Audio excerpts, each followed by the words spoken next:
Hello everyone. आज cell topic का ये सेकंड लेक्चर है। फर्स्ट लेक्चर में हम लोगों ने बात करी हुई है सेल वॉल के बारे में। देखिए सेल वॉल जो होता है वो सिर्फ पादप कोशिका में पाया जाता है, यानी कि सिर्फ प्लांट सेल में पाया जाता है। ये हम बात कर चुके हैं, यानी कि जो हमने फर्स्ट टॉपिक पढ़ा था सेल वॉल के बारे में वो सिर्फ बॉटनी से रिलेटेड था। बट आज का जो हमारा टॉपिक है बहुत इंपॉर्टेंट हो जाता है, क्योंकि ये टॉपिक जो है आपको बॉटनी और जूलॉजी दोनों के एक टॉपिक को कवर कर रहा है। कैसे कवर कर रहा है? देखिए, जो सेल मेम्ब्रेन होता है जिसको हम प्लाज्मा मेम्ब्रेन भी कहते हैं, प्लाज्मा लेमा भी कहते हैं और साइटोप्लाज्मिक मेम्ब्रेन भी कहते हैं, ये प्लांट सेल और एनिमल सेल दोनों में पाए जाते हैं। ठीक है, तो यानी कि आज हम इस टॉपिक से बॉटनी और जूलॉजी को दोनों को एक टॉपिक एक साथ कवर करने वाले हैं। ठीक है, तो देखिए फर्स्ट पॉइंट पढ़ते हैं इसमें हम। पहला पॉइंट है the term cell membrane was given by C Nageli C Cramer in 1855। अब देखिए क्या होता है सेल मेम्ब्रेन। अब बात ये आती है कोशिका झिल्ली को सेल मेम्ब्रेन किसने कहा, ये शब्द किसने दिया। पेपर में क्वेश्चन कभी ईयर नहीं पूछा किस ईयर में दिया गया। ठीक है, पेपर में क्वेश्चन यही आ जाता है ऑब्जेक्टिव वाइज में, ये मतलब किसने दिया सेल मेम्ब्रेन शब्द। तो किसने दिया? सी नेगेली ने दिया और सी क्रैमर ने दिया। ठीक, एंड देन क्या आता है term plasmalemma was given by Plowe in 1931। अब प्लाज्मा लेमा शब्द किसने दिया? तो प्लाज्मा लेमा शब्द दिया था लॉव ने दिया था, इन 1931 में दिया था। Next point, metabolic activity occur in cell membrane continuously so it is called living matter. यानी कि सेल मेम्ब्रेन के अंदर जो होता है मेटाबॉलिक, मेटाबॉलिक का मतलब होता है उपापचय क्रिया। तो मेटाबॉलिक एक्टिविटी का मतलब हो गया उपापचय क्रिया क्या होती है, सेल मेम्ब्रेन के अंदर लगातार होती रहती है, इसी वजह से इसको कहते हैं लिविंग मैटर। तो ये क्वेश्चन आ सकता है कि सेल मेम्ब्रेन क्या है, लिविंग मैटर है, नॉन लिविंग मैटर, इस टाइप के क्वेश्चन ऑब्जेक्टिव में बन सकते हैं। तो याद रखिएगा सेल मेम्ब्रेन जो होता है वो लिविंग मैटर होता है, बट सेल वॉल जो होता है वो नॉन लिविंग होता है, ये भी ध्यान रखिएगा। ठीक है, तो सेल वॉल कैसा होता है? नॉन लिविंग होता है। सेल मेम्ब्रेन कैसा होता है? लिविंग होता है। क्यों लिविंग होता है? क्योंकि इसमें लगातार मेटाबॉलिक एक्टिविटी यानी कि उपापचय क्रियाएं क्या होती है, होती रहती हैं। अब बात आती है उपापचय क्रिया यानी कि मेटाबॉलिक एक्टिविटी एक्चुअल में होती क्या है, मैं आपको मोटा मोटा ऐसा बता देती हूँ, ध्यान रखिएगा। देखिए हम लोग क्या करते हैं, श्वसन करते हैं ना, श्वसन मतलब रेस्पायरेशन भी करते हैं, खाना खाते हैं उसका डाइजेशन भी होता है। तो इन सारी क्रियाओं के दौरान क्या होती है, हमारी बॉडी के अंदर एनर्जी का फॉर्मेशन भी होता है और एनर्जी का क्या होता है, ब्रेक डाउन भी होता है, यानी कि एनर्जी टूटती भी है और एनर्जी बनती भी है, होता है ना। तो ये सारी क्रियाएं जिसके दौरान एनर्जी का बनना, एनर्जी का टूटना, ये सभी क्रियाएं किस में आ जाती हैं, हमारी मेटाबॉलिक एक्टिविटी में आ जाती हैं, यानी कि उपापचय क्रियाओं में आ जाती हैं। ठीक है, अब ये एनर्जी क्यों बनती क्यों नहीं, कैसे बिगड़ती, ये सब हम रेस्पिरेशन में पढ़ चुके हैं ऑलरेडी, तो आप उस वीडियो को जा करके देख सकते हैं अच्छे से। ठीक है, अब बात करते हैं आगे हम लोग। Next point, cell membrane is made up of protein lipid carbohydrates. यानी जो सेल मेम्ब्रेन होती है, कोशिका झिल्ली होती है, वो किसकी बनी होती है? प्रोटीन की बनी होती है, लिपिड की बनी होती है, कार्बोहाइड्रेट्स की बनी होती है। ठीक है, ये चीज़ ध्यान रखिएगा। साथ ही साथ आप इसको सेल वॉल की कंपेयर करके पढ़ सकते हैं, क्योंकि सेल वॉल किसकी बनी होती है? सेलुलोज की बनी होती है। Next point, the many time study of plasma membrane of RBC. देखिए सबसे ज़्यादा प्लाज्मा मेम्ब्रेन की किसकी स्टडी की गई थी? आरबीसी की। ठीक है, ये क्वेश्चन भी बन सकता है कि सबसे ज़्यादा किस सेल के प्लाज्मा मेम्ब्रेन की स्टडी की गई है। तो सबसे ज़्यादा जो हमारी आरबीसी होती है उसके सेल मेम्ब्रेन की यानी कि प्लाज्मा मेम्ब्रेन की स्टडी की गई है। चलिए थोड़ा सा इंपॉर्टेंट वर्ड नीचे देख लेते हैं हम लोग, किसमें कितने प्रोटीन, लिपिड और कार्बोहाइड्रेट की वैल्यू होती है। अब देखिए पहले बात करेंगे माइलिन की। ठीक है, माइलिन की बात कर लेते हैं। इसमें जो प्रोटीन होता है 18% होता है, लिपिड जो होता है 79% होता है, कार्बोहाइड्रेट 2 to 3% होता है। अमीबा में कितना होता है, इस मतलब सेल वॉल की बात कर रहे हैं। ठीक है, सेल मेम्ब्रेन जो होता है इनमें माइलिन की जो माइलिन शीथ होती है, इसमें जो सेल मेम्ब्रेन होता है कितनी क्वांटिटी में क्या होता है ये दिया गया है। ठीक है, अमीबा जो होती है, अमीबा की जो सेल मेम्ब्रेन होती है उसमें प्रोटीन जो होता है 54% होता है, लिपिड होता है 42% एंड कार्बोहाइड्रेट ओनली 4% होता है। ठीक है, अब बात करेंगे आरबीसी की। देखिए मैंने इसको यहाँ पर मेंशन, यहाँ पे कलर क्यों चेंज किया है, क्योंकि आरबीसी हो गया, क्लोरोप्लास्ट हो गया, ये बहुत इंपॉर्टेंट बन जाता है, ये पेपर में पूछने के ज़्यादा चांस होते हैं। ठीक है, इसको आप ध्यान रखिएगा। और माइटोकॉन्ड्रिया। ठीक है, तो क्योंकि आरबीसी की स्टडी सबसे ज़्यादा बार की गई, तो आरबीसी पे क्वेश्चन बन सकता है कि इसमें प्रोटीन, लिपिड और कार्बोहाइड्रेट का कितना परसेंटेज होता है, ये क्वेश्चन आ सकता है। ठीक है, तो जो आरबीसी होती है उसमें प्रोटीन 52% होता है, लिपिड 40% होता है और कार्बोहाइड्रेट कितना होता है? 8% होता है। ठीक है, अब बात करेंगे क्लोरोप्लास्ट की। क्लोरोप्लास्ट आपको पता होगा, क्लोरोप्लास्ट और माइटोकॉन्ड्रिया जो होता है इनका खुद का क्या होता है, एक अलग से, मतलब देखा जाए तो ये अलग से, इनके पास आरबीसी वगैरह सब कुछ अलग से होता है। तो इनके ऊपर क्या होती है, प्लाज्मा मेम्ब्रेन की झिल्ली पाई जाती है। ठीक है, तो इनमें जो होता है 70% प्रोटीन होता है, 30% लिपिड होता है। इनमें जो होता है कार्बोहाइड्रेट नहीं पाया जाता, ठीक है। तो क्लोरोप्लास्ट के जो लेयर होती है, आउटर लेयर यानी कि प्लाज्मा मेम्ब्रेन जो होती है, उसमें सिर्फ प्रोटीन और लिपिड पाए जाते हैं, कार्बोहाइड्रेट नहीं होता, 0% होता है, ठीक है। तो इस चीज़ को ध्यान में रखिएगा। अब बात करेंगे माइटोकॉन्ड्रिया की, तो माइटोकॉन्ड्रिया में प्रोटीन 76% होता है, लिपिड 24%, और इसमें भी कार्बोहाइड्रेट क्या होता है, 0% होता है, ठीक है। तो ये तीनों चीज़ बहुत इंपॉर्टेंट है, ये तीनों आप अच्छे से पढ़ लीजिएगा, बाकी आप ऐसे देख लीजिएगा, इतना पेपर में कभी ना आया है ना आने का कोई चांस है, ठीक है। ये तीनों बहुत इंपॉर्टेंट बन जाते हैं, बट आप इसको देख लीजिएगा। फिर आता है लीवर ऑफ माउस। जो चूहा होता है उसके लीवर में अगर बात करें, उसकी जो सेल होती है, उसके बाहर जो सेल मेम्ब्रेन पाई जाती हैं, उसमें प्रोटीन जो होता है वो 44% होता है, लिपिड 52% होता है, और कार्बोहाइड्रेट जो होता है वो 4% होता है, ठीक है। ध्यान रखिएगा, ये जो भी यहाँ पर लिखा गया उनके सेल के बाहर जो सेल मेम्ब्रेन पाई जाती है उसमें इनकी क्वांटिटी दी गई है, ठीक है। कुछ अलग टॉपिक नहीं है ये। चलिए आगे बात करते हैं हम नेचर के बारे में कि जो लिपिड, प्रोटीन और कार्बोहाइड्रेट होता है सेल मेम्ब्रेन में, उनका नेचर क्या होता है, यानी किस टाइप के लिपिड, प्रोटीन और कार्बोहाइड्रेट पाए जाते हैं हमारे सेल मेम्ब्रेन के अंदर, ठीक है। पहले बात करेंगे लिपिड के बारे में। Lipid is present in the form of phospholipid. पहला क्वेश्चन तो यही पेपर में बन जाता है कि जो सेल मेम्ब्रेन में लिपिड पाई जाती है वो किस फॉर्म में होती है, फॉस्फोलिपिड के फॉर्म में या ग्लाइकोलिपिड, मतलब कुछ भी पेपर में आ सकता है। बच्चे कंफ्यूज हो कि लिपिड सबके आगे लगा हुआ, फॉस्फोलिपिड, ग्लाइकोलिपिड, तो कंफ्यूजन बहुत ज़्यादा आता है। तो ये चीज़ ध्यान रखिएगा, फॉस्फोलिपिड के फॉर्म में, यानी कि इसमें जो लिपिड होता है उसमें क्या होता है, फॉस्फेट ग्रुप भी लगा होता है, ठीक है। तो ये चीज़ ध्यान रखिएगा। यहाँ पर पी आपको दिख रहा है ना, बस ये यहाँ से पकड़ लीजिएगा कि लिपिड तो इसके नाम में रहेगा ही रहेगा, साथ में फॉस्फेट रहेगा। क्यों रहेगा फॉस्फेट, क्योंकि इसके नाम में यहाँ ऑलरेडी पी दिया, तो यहाँ से ये कर लीजिएगा इंटर कनेक्ट, तो आपको ध्यान में रहेगा पेपर में। देखिए छोटी छोटी चीज़ें जो होती हैं हमेशा रिलेट करके पढ़नी चाहिए, ताकि बाद में एग्जाम में दिक्कत ना हो, क्योंकि पढ़ते तो लगता बहुत आसान है, फॉस्फोलिपिड तो बहुत ईजी शब्द है, वो पेपर में याद रहेगा। लेकिन अगर आपको साथ में दे दिया ग्लाइकोलिपिड तो बच्चे कन्फ्यूज़ हो जाएंगे, ग्लाइकोलिपिड हमने पढ़ा था कि फॉस्फोलिपिड। तो याद रखिएगा, यहाँ पर भी पी दिया, इसके नाम में लिपिड में क्या दिया, यहाँ पी दिया गया है ना छोटा सा, तो याद रखिएगा यहाँ पे फॉस्फोलिपिड होगा, ना कि ग्लाइकोलिपिड, ठीक है। तो लिपिड जो होता है वो किसके फॉर्म में प्रेजेंट होता है, फॉस्फोलिपिड के फॉर्म में होता है। Second point, phospholipid is amphipathic in nature. Amphipathic का मतलब होता है कि ये हाइड्रोफोबिक नेचर के भी होते हैं और हाइड्रोफिलिक नेचर के भी होते हैं, ठीक है। अब देखो हाइड्रोफोबिक का मतलब क्या होता है, यानी कि ये वाटर में सॉल्युबल भी होते हैं और इनसॉल्युबल भी होते हैं। ऐसा कैसे, देखिए क्या होता है, head is hydrophilic and tail is hydrophobic in nature. जो लिपिड होती है उसका स्ट्रक्चर कुछ ऐसे बना होता है, उसमें दो चेन जो होती है, वो ये दो जो लटक रहे दो चेन, ये क्या होती है, ये होती है टेल, ठीक है। और ये होता है हेड वाला पार्ट होता है, ठीक है। तो जो हेड वाला पार्ट होता है वो कैसा होता है, हाइड्रोफिलिक होता है। हाइड्रो मतलब होता है वाटर, फिलिक मतलब होता है लव।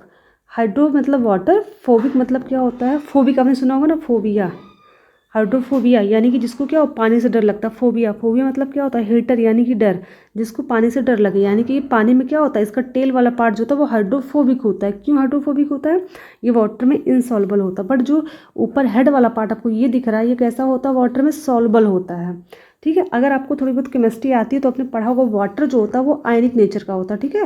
कैसा होता है, थोड़ा आयनिक, क्योंकि H+ और OH माइनस से टूट सकता है। तो जो हेड वाला पार्ट होता है वो पोलर होता है, इसलिए ये हाइड्रोफिलिक होता है। और जो टेल वाला पार्ट होता है वो नॉन पोलर होता है, इसलिए कैसा होता है, ये हाइड्रोफोबिक होता है। तो याद रखिएगा, इसमें हाइड्रोफिलिक और हाइड्रोफोबिक दोनों नेचर होते हैं, इसलिए कैसा होता है, एम्फीपैथिक इन नेचर होता है, ठीक है। अब इसकी हिंदी अगर आप पूछो, तो हिंदी इसकी थोड़ी कठिन हो जाती है, इंग्लिश के टाइम साइंस में बहुत ईजी होती है, इसलिए मैंने इसको इंग्लिश में दिया हुआ, ठीक है। बाकी मैं शब्द तो हिंदी यूज़ कर रही हूँ समझाने के लिए आपको।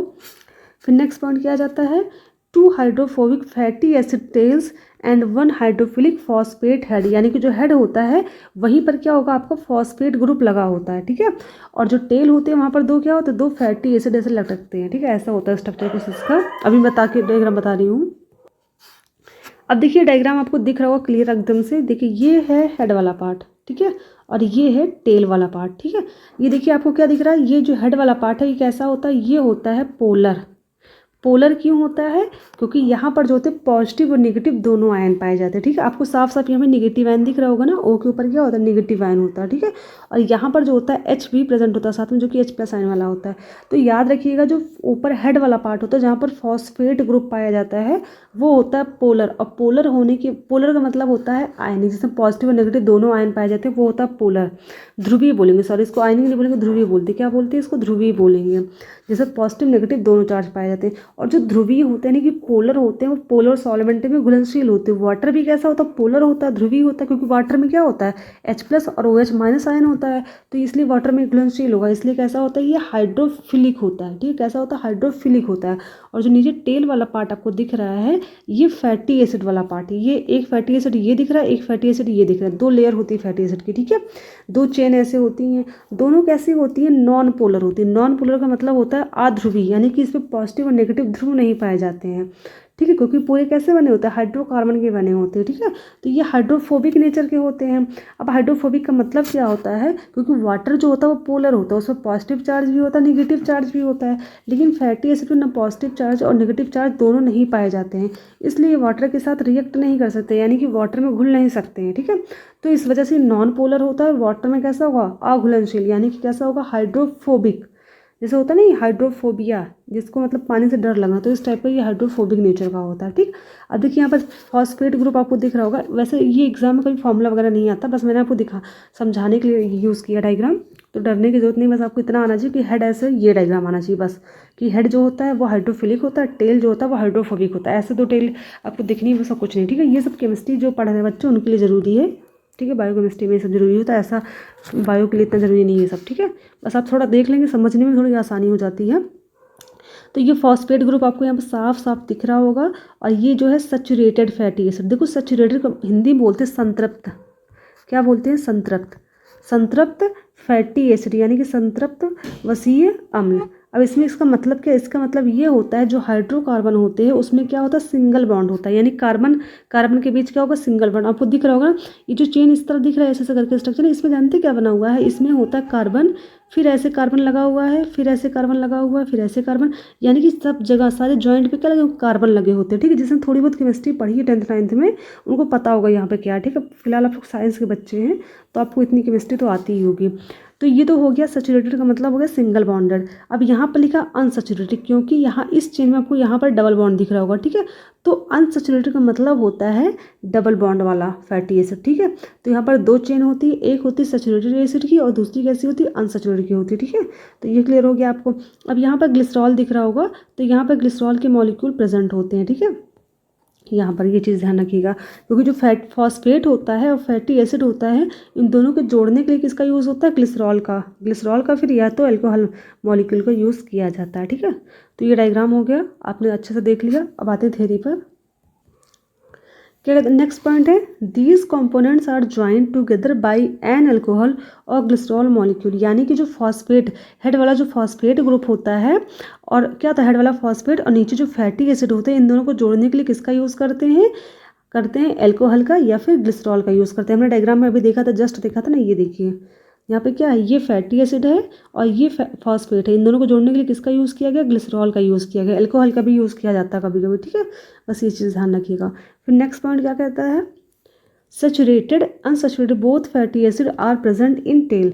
टेल में क्या होता है एक फैटी एसिड कौन सा है सैचुरेटेड वाला है, एक कैसा है अनसैचुरेटेड। सैचुरेटेड मतलब होता है सिंगल बॉन्डेड हाइड्रोकार्बन, अनसैचुरेटेड मतलब क्या होता है डबल बॉन्डेड। ठीक है, unsaturated fatty acid is in liquid form, जो अनसैचुरेटेड फैटी एसिड होता है वो रूम टेम्परेचर पे कैसा होता है लिक्विड फॉर्म में होता है।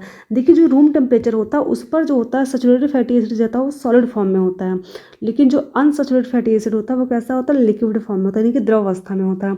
जैसे मान लीजिए अपने डालडा हो गया घी हो गया, ये कैसे होते हैं ये होते हैं सैचुरेटेड फैटी एसिड, क्योंकि रूम टेम्परेचर पे कैसे होते हैं सॉलिड स्टेट में जमे हुए होते हैं। ठीक है, बट जो अनसैचुरेटेड फैटी एसिड होता है जैसे रिफाइंड वगैरह हो गया ये सब क्या होते हैं रूम टेम्परेचर पे कैसे होते हैं लिक्विड स्टेट में पाया जाता है। ठीक है, तो अपने घरों में भी कैसा यूज करते हैं सैचुरेटेड फैटी एसिड भी यूज़ करते हैं और अनसैचुरेटेड फैटी एसिड भी यूज़ करते हैं। ठीक है, आपने इससे समझ रखा होगा। Next point lipid layer prevents cell membrane to breaks. अब देखो लिपिड लेयर का मेन काम क्या होता है, अब तो हमने पढ़ लिया ना कि लिपिड कौन सा होता है इसका नेचर क्या होता है। तो लिपिड लेयर जो होती है सेल मेम्ब्रेन में उसका मेन काम होता है उस लेयर को टूटने से बचाना, यानी कि सेल मेम्ब्रेन को टूटने से बचाती है लिपिड की लेयर, यानी कि एक तरह से देखा जाए तो उसको स्ट्रेंथ प्रोवाइड करती है। क्या करती है स्ट्रेंथ प्रोवाइड करती है, स्ट्रेंथ का मतलब हो जाएगा मजबूती। ठीक है, सेल मेम्ब्रेन को मजबूती देती है कौन लिपिड की जो लेयर पाई जाती है। ठीक है, चलिए हो गया। नेक्स्ट देखते हैं प्रोटीन के बारे में, हमने पढ़ लिया लिपिड का नेचर कैसा होता है लिपिड का मेन फंक्शन क्या होता है। अब बात करेंगे हम प्रोटीन के बारे में। ठीक है, इसमें प्रोटीन का मेन फंक्शन क्या होता है तो ये देखते हैं हम। It act as enzyme. जो प्रोटीन होता है एक एंजाइम की तरह काम करता है। आपको पता होगा जितने भी एंजाइम होते हैं वो सभी के सभी क्या होते हैं, प्रोटीन होते हैं, बट सारे प्रोटीन एंजाइम नहीं होते। ये बात आपको पता ही होगी, क्योंकि एंजाइम क्या होता है, प्रोटीन का ही एक टाइप होता है। ठीक, तो प्रोटीन जो होता है, इसमें जो प्रोटीन होता है इस लेयर में, वो जो होता है एक एंजाइम की तरह काम करता है। ठीक है, एंजाइम क्या करता है, रिएक्टिविटी को घटा या बढ़ा देता है। आपने पढ़ा हुआ चीज़ ना कि कैसे होते हैं, कैटलिस्ट की तरह यूज होते हैं एंजाइम।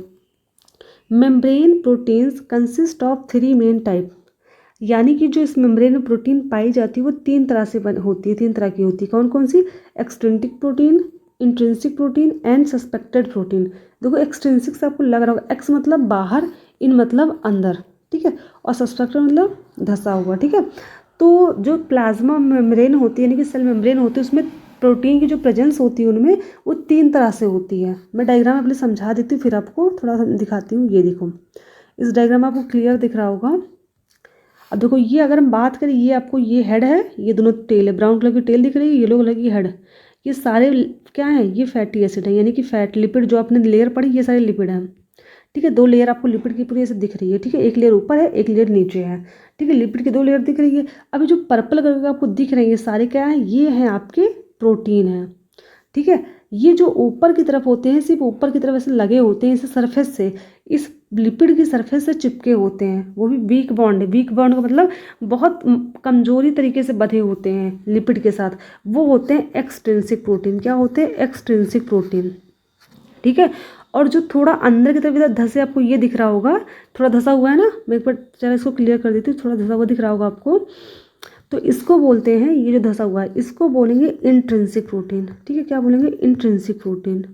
ठीक है, ये आपका क्या है, ये है एक्सट्रिंसिक प्रोटीन, क्योंकि ये थोड़ा सा बाहर होता है, वो भी बहुत वीकली बंधा हुआ, लेकिन ये थोड़ा सा अंदर होता है, थोड़ा स्ट्रांगली बंधा होता है लिपिड के साथ। ये लिपिड वाली लेयर दिख रही है ना आपको, ये सारी लिपिड वाली लेयर है ये सब। और ब्राउन कलर की क्या, इनकी टेल लटक रही, 2 टेल का मतलब हो गया फैटी एसिड जो है इसके साथ लगे हुए, ऊपर जो फॉस्फेट लगा हुआ। ठीक है, सबके सब ऐसे हैं। 2 तरह की बता दी, एक्सट्रिंसिक, इंट्रिंसिक। तीसरा होता है सस्पेक्टेड। सस्पेंसेड का मतलब होगा जो अंदर एकदम पूरा अंदर हो। ये देखो, ये सस्पेक्टेड प्रोटीन है, ये आपको दिख रहा होगा। ठीक है, ये तीनों हो गए, हमने डिफाइन कर लिया तीनों कैसे प्रेजेंट होते हैं, आपको दिख रहा होगा अच्छे से क्लियरली। अभी बाकी चीज़ों के बारे में आगे बात करेंगे, तो डायग्राम में मेंशन करेंगे कैसे क्या। ठीक है, चलिए आगे देखते हैं। फिर नेक्स्ट पॉइंट क्या कहता है, some protein present on the surface of phospholipid but are bound to it by weak molecular bond। अब देखो क्या कह रहा है कि कुछ प्रोटीन ऐसे होते हैं जो फास्फोलिपिड के सरफेस पे पाए जाते हैं। हमने देखा भी ना, ऊपर ही लगे थे और कैसे बंधे थे, वीक मॉलिकुलर बॉन्ड, यानी कि बहुत कमज़ोर बंधे हुए थे, यानी कि बहुत ईजिली क्या कर सकते थे, वहाँ से हट सकते हैं। वो वीक बॉन्ड कौन सा हो सकता है, हाइड्रोजन बॉन्ड भी हो सकता है, वंडरवॉल बॉन्ड भी हो सकता है। फिलहाल ये बॉन्ड पेपर में कभी नहीं आएगा, बट मैंने एग्जाम्पल में दे दिया कि ताकि समझने में थोड़ी आसानी हो, अगर आपने थोड़ा बहुत केमिस्ट्री पढ़ा है तो। ठीक है, तो क्या हो जाएगा कि जो कुछ प्रोटीन जो होते हैं उसके सरफेस पे पाए जाते हैं, यानी कि जो प्रोटीन सरफेस पे पाए जाते हैं और बहुत वीक बॉन्ड से बंधे होते हैं, यानी कि बहुत कमज़ोर तरीके से बंधे होते हैं, वे कहलाते हैं एक्सट्रिंसिक प्रोटीन। उनको हम पेरीफेरल प्रोटीन भी कहते हैं। ठीक है, एग्जाम्पल में क्या क्या आ जाएगा, एग्जाम्पल में आ जाएगा आपका क्या आ जाएगा, spectrin in RBC, ATPase in mitochondria. ठीक है, अब ये हमने पढ़ लिया, एटीपीएज भी क्या होता है, एक तरह से क्या एक्सट्रिंसिक प्रोटीन है, ये चीज़ ध्यान रखिएगा। अब आगे बात करते हैं next point, intrinsic protein. Intrinsic protein क्या होता है देखते हैं हम लोग इसके बारे में थोड़ा सा। हाँ, intrinsic proteins are embedded in the cell membrane. जो इंट्रिंसिक प्रोटीन होता है वो क्या होता है, सेल मेम्ब्रेन के थोड़ा सा अंदर धंसा होता है। ठीक है, एग्जाम्पल के तौर पर कौन कौन से होते हैं हमारे बॉडी के अंदर, जैसे ये हो गया रोडोप्सिन हो गया, रॉड सेल में होती है ना रोडोप्सिन पाई जाती है, ये स्पेलिंग थोड़ी सी गलत हो गई, रोडोप्सिन होगा, यहाँ पे डी आ जाएगा। रोडोप्सिन जो होता है रॉड सेल में पाई जाती है, तो वो जो प्रोटीन होती है वो भी कैसी होती है, इंट्रिंसिक टाइप की होती है। अल्फा हेलिकेज जो होती है वो भी कैसी होती है, वो भी इंट्रिंसिक टाइप की प्रोटीन होती है। ठीक, protein provides mechanical support to plasma membrane and help in transportation. यानी कि जो प्रोटीन पाई जाती है प्लाज्मा मेम्ब्रेन में, उसका मेन फंक्शन क्या होता है, तो उसका मेन फंक्शन होता है प्रोवाइड मैकेनिकल सपोर्ट, यानी कि यांत्रिक सहारा प्रदान करना। ठीक है, क्या काम होता है इसका, यांत्रिक सहारा प्रदान करना होता है, ध्यान रखिएगा। लिपिड का मेन काम था, वो स्ट्रेंथ दे रही थी, यानी कि मजबूती प्रदान कर रही थी, और ये क्या कर रहा है, मैकेनिकल सपोर्ट दे रहा है और ट्रांसपोर्टेशन में भी हेल्प करता है। ठीक है, ट्रांसपोर्टेशन का मतलब होता है कि जो ये इसका नेचर कैसा होता है, सेलेक्टिवली परमिएबल होता है ना, तो सिलेक्टिवली परमिएबल होने की वजह से कुछ चीज़ें इसके अंदर आ सकती, कुछ चीज़ें इससे बाहर जा सकती हैं, ठीक है।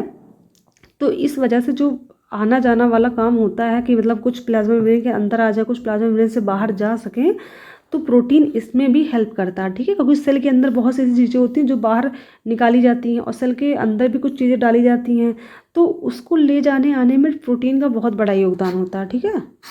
चलिए आगे देखते हैं। अब बात करेंगे हम लोग कार्बोहाइड्रेट के बारे में। अब ये कार्बोहाइड्रेट क्या होता है? Carbohydrate group are present only on the outer surface of plasma membrane and are attached to protein and lipids. अब देखो कार्बोहाइड्रेट कहाँ होता है, तो कार्बोहाइड्रेट जो होता है ये सिर्फ और सिर्फ आउटर सरफेस पे पाया जाता है प्लाज्मा मेम्ब्रेन के, ठीक है।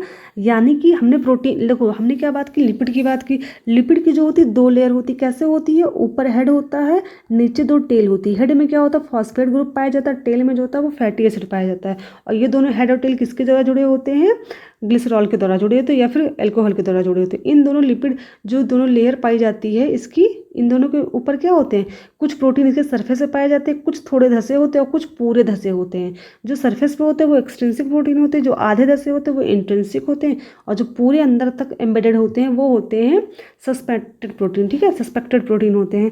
तो हमने ये बात पढ़ ली। अब तीसरा कार्बोहाइड्रेट जो है, तो कार्बोहाइड्रेट जो होता है इसकी ऊपरी सतह यहाँ पर ही सिर्फ पाया जाता है, यही बात इसमें कहा जा रहा है, ठीक।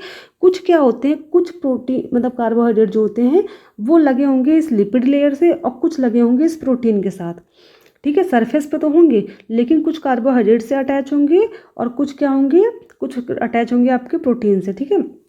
अब बात करेंगे हम किससे क्या अटैच होगा, तो क्या कहते हैं, those carbohydrates are attach to lipid called glycolipid. ध्यान रखिएगा, जो कार्बोहाइड्रेट लिपिड से अटैच होते हैं उनको कहते हैं ग्लाइकोलिपिड, और जो कार्बोहाइड्रेट प्रोटीन से अटैच होते हैं उसको कहते हैं ग्लाइकोप्रोटीन। तो ग्लाइको वर्ड तो कॉमन है, बस याद रखना है प्रोटीन और लिपिड।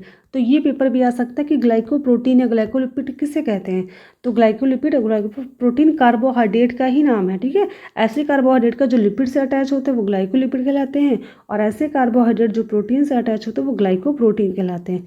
मैं डायग्राम में आपको दिखा देती हूँ, ये देखिए यही डायग्राम यूज़ करूँगी बार बार ताकि वो ये डायग्राम अच्छे से याद हो जाए। अब देखो प्रोटीन, ये तो हमने पूरी पढ़ ली, ये दोनों लेयर किसकी है, लिपिड की है, पढ़ ली अच्छे से हमने। ये जो पर्पल कलर का दिख रहा है आपको, ये सारे के सारे आपको प्रोटीन दिख रहे हैं, ठीक।